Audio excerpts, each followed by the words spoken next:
বোনেরা কত কষ্ট করেছে। হযরত খাদিজা রাদিয়াল্লাহু তাআলা আনহা রাসূলের জন্য কত কষ্ট করেছে। হযরত সুমাইয়া রাদিয়াল্লাহু তাআলা আনহা ইসলামের জন্য কত কষ্ট করেছে।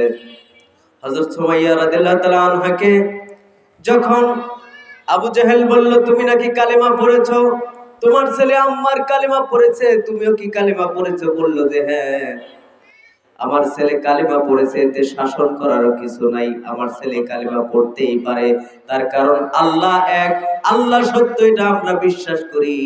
সুতরাং আমার স্বামী এবং আমি নিজেও কালেমা পড়েছি। সুবহানাল্লাহ। আমার বন্ধুগণ, আমার মায়েরা, একটু লক্ষ্য করে শুনেন। যখন এই কথাটা বলল আবু জেহেল, তাকে শাস্তির ভয় দেখালো, তার সামনে তার স্বামীকে হত্যা করলো, তার সামনে তার সন্তানকে হত্যা করে দিল।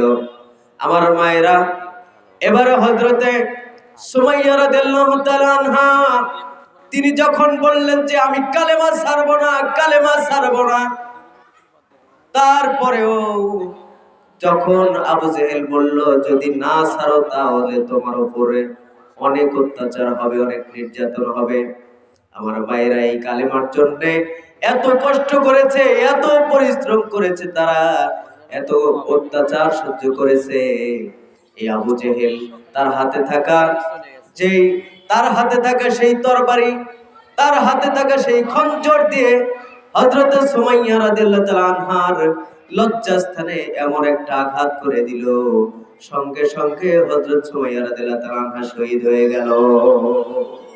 আমার মায়েরা, কত কষ্ট তারা করেছে। আজকে আমরা তো ইসলাম সহজে পেয়েছি। মহিলা মানুষ 4টি কাজ করলে জান্নাতে যাবে। 1 নাম্বার হলো নামাজ, 2 নাম্বার রোজা,